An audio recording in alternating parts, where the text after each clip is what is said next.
Welcome to our presentation on the following topic, a requirement model for lean leadership in construction projects. The content of this presentation was part of my master thesis, which I wrote at the Karlsruhe Institute of Technology, at the Institute of Technology and Management in Construction. Many thanks for the support by Professor Haghsheno, Svenja Oprach, and Caroline Baier. Introduction.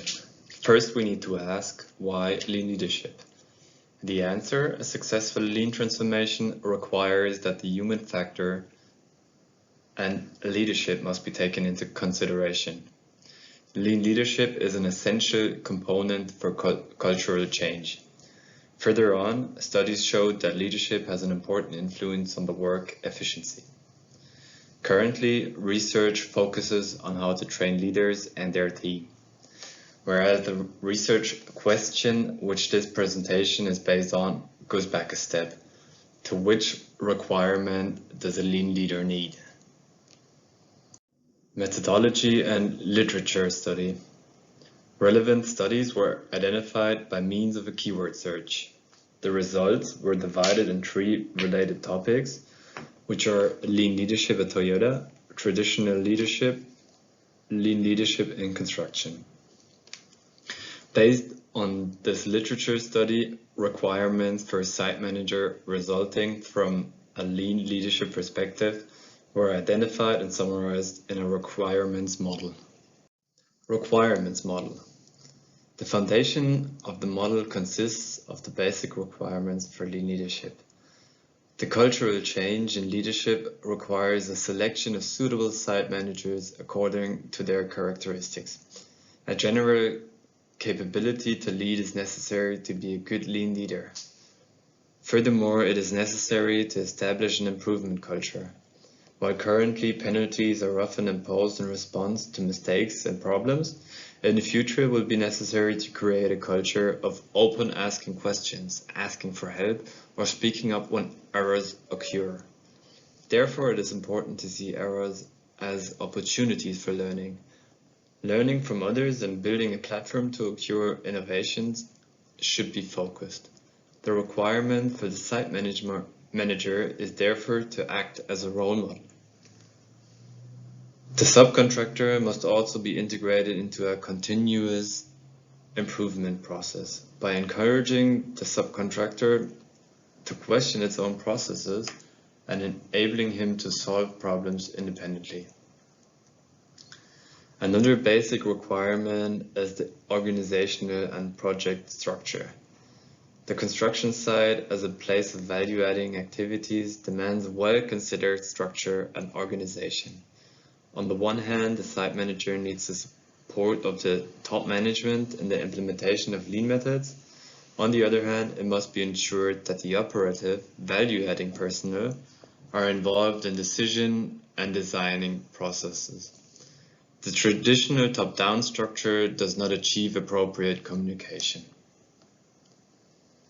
The last basic requirement for site management is the coordination of objectives, the Haghsheno principle, in English, management by policy. Increasing customer value as the primary goal in lean implementation requires a clear definition of project objectives together with the owner. These goals must be addressed in each level within a project hierarchy and need to be translated into a need for action. A situational analysis and the leadership style are based on these basic requirements.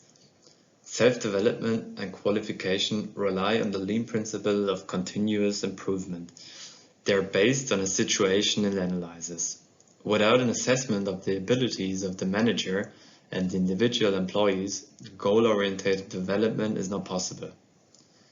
Self-development is not only aimed at the further development of one's own abilities, the manager also acts as a role model whom the employees follow. Managers must reflect their own management style and learn a cooperative style to encourage employees to question their own actions too. If the manager can openly admit his own mistakes, the foundation is laid for a no-blame culture. in which admitting mistakes and difficulties solve problems at an early stage. Lean leadership doesn't only include the analysis of the situation itself, but also the independent questioning of the site manager's own abilities and performance. Leadership research shows that the leadership style should be adapted to the respective leadership situation, especially due to the fact of cooperation of different characters in a construction project in combination with changing external boundary conditions. The challenge here lies in the right choice of leadership style. This paper pursues the assumption that a leadership behavior adapted to the situation is necessary. Leadership behavior must therefore be adapted to the motivation and ability of the employee. If the employee is demotivated and not capable, he must be led with a telling style through precise instructions. Contrary to this, it is necessary to lead the motivated and empowered employee. Here, the responsibility and execution are left to the employee. The manager, as a creator of a learning organization, only intervenes in the decision-making and occasional checks. So different situations require different leadership styles. Leadership tasks form the roof of the requirement model. In lean leadership, the leadership tasks of a construction manager can be classified in management, coaching, and inspiration. While management tasks do not particularly differ from the previous range of tasks in construction management, coaching and inspiration represent a new requirement for site managers. Projects in which lean leadership is practiced need managers who can radiate enthusiasm and who can motivate and convince employees and some subcontractors. Conclusion. First of all, the requirements model is meant to give an overview as basis for further research. Within this research, a first empirical study was done based on the model, revealing first results, showing the advantages of implementing lean tools and methods. Basic requirements such as an improvement culture, a changing organizational structure, and a coordination of specific project goals are being fulfilled.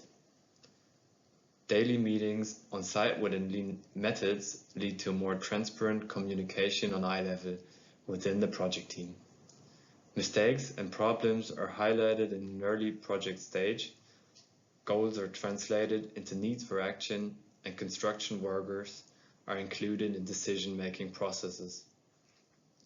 The study has also shown that qualification, self-development, or tasks such as coaching and inspiring are not seen as the construction manager's job.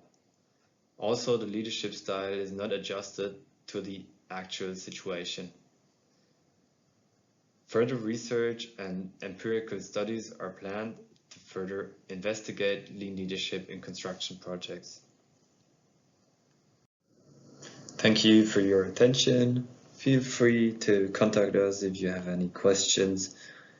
You can also find our references on slide number 9.